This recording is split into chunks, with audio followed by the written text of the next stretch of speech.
Hello মা। তো আমরা বিকেলে আবার চলে এলাম। তো এটা কিসের জোগাড় করেছো একটু বন্ধুদেরকে বলে দাও। এটা চায়ের জোগাড় করেছি। এটা চায়ের জোগাড়, এটা লিকার চায়ের জোগাড় করেছো? তো লিকার চায়ে কি কি লাগবে একটু বলে দাও। এদিকে ক কাপ জল নেওয়া হয়েছে? ক কাপ জল হবে? 2 কাপ জল। 2 কাপ জল, আচ্ছা। আর তারপরে কি কি আছে এখানে একটু দেখিয়ে দাও। এই যে ঠান্ডা পড়েছে বন্ধুরা, গুড ইভিনিং। হ্যাঁ, ঠান্ডা পড়েছে, একদম ভালো তো লাগছে এটা না। আমরা লিকার মশলা টি বলি। এই যে আমরা সব সময় লিকার, যখন থেকে 20 সাল থেকে করোনা হয়েছে, লকডাউন থেকে তখন আমরা দুধ থেকে খাওয়া আমরা ছেড়ে দুধ দিয়েছি। খাওয়া ছেড়ে দিচ্ছি। এই কাড়ার মতো করে আমরা সব সময় খাই। তো এটা যাচ্ছে আদা থেতো, হ্যাঁ, আদা। আর এদিকে এই যে যাবে ছোট দুটো এলাচ। ছোট এলাচ। এই ছোট এলাচটা সত্যি খুব ভালো, আমরা হোল ফার্ম থেকে নিয়েছিলাম, বিগ বাস্কেট বা ব্লিঙ্কিট থেকে। সবখানেই পাবে এটা, মুদিখানা তো না না, সবখানেটা না, এটা সবখানে পাওয়া যাবে না, কারণ কি এটা হোল ফার্মের।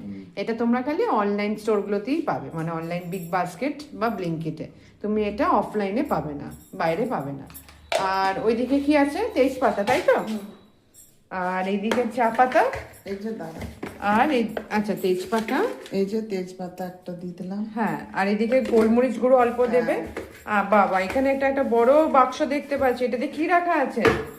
এইটাতে, হ্যাঁ, এটাতে যে সে চাল ভাজা আছে।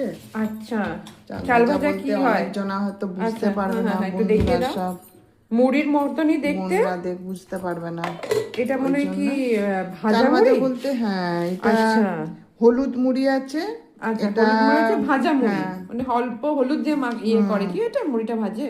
হ্যাঁ, আচ্ছা, হলুদ একটু মুড়ি। ভালো করে দেখিয়ে আর দাও। এই যে তো এটা যে বাদাম ছোলা সব মিক্স করা বাদাম আছে। ছোলা ভাজা, এই যে সব। আচ্ছা, এরকম করে দেখাও একটু। এই যে দেখতে পাচ্ছি সব। না, একটু লাইট এই তো যে, আসছে এই না যে। পরিষ্কার, ওই জন্য। লাইটটা জ্বালিয়ে হ্যাঁ হ্যাঁ, না না জ্বালাইনি বলেই দেখাতে এই বলছি। যে, এই যে, এই যে। আচ্ছা, এটা কিভাবে আমরা খেতে পারি? এটা শুকনো এটা খেতে শুকনো পারি, তেল তাছাড়া দিয়ে, তেল, পেঁয়াজ একটু কুচি সর্ষের তেল দিয়ে পেঁয়াজ কুচি, লঙ্কা কুচি আর টমেটো কুচি। না, টমেটো না, না, এটা শুধু আচ্ছা। পেঁয়াজ কুচি আর লঙ্কা কুচি দিয়ে খুব ভালো যায়। লেবু রস টস দিতে হয় নাকি? না, কিচ্ছু না। আচ্ছা এটা খুবই ভালো লাগে, এটা চা দিয়ে। আচ্ছা, ঠিক আছে। এটা শীতকালে বেশি ভালো লাগে। ঠিক আছে, চলো। তোমার তো আজকে একটু কথা বলতে তোমরা অসুবিধা সবাই, হচ্ছে, হ্যাঁ, তোমার ঠান্ডা লাগছে খুবই। এই ভালো লাগছে না কো একদম ঠান্ডা। শরীরটা তোমার ভালো নেই ঠান্ডাতে।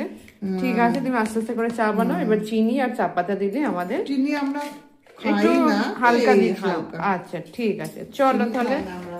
তোমার এই চায়ের ব্লগ গেল এখনই, আমরা আরো টাটা বেশি ভালো জানালাম। লাগে না, কেউ তো লাইক কমেন্ট কিছুই তো করে না। ওর জন্য না, ভাবি ঠিক আছে, কি রাগ দিবি। করে তো লাভ নেই, আমরা রোজই বানাতে থাকবো, একদিন না একদিন সফলতা তো পাবোই।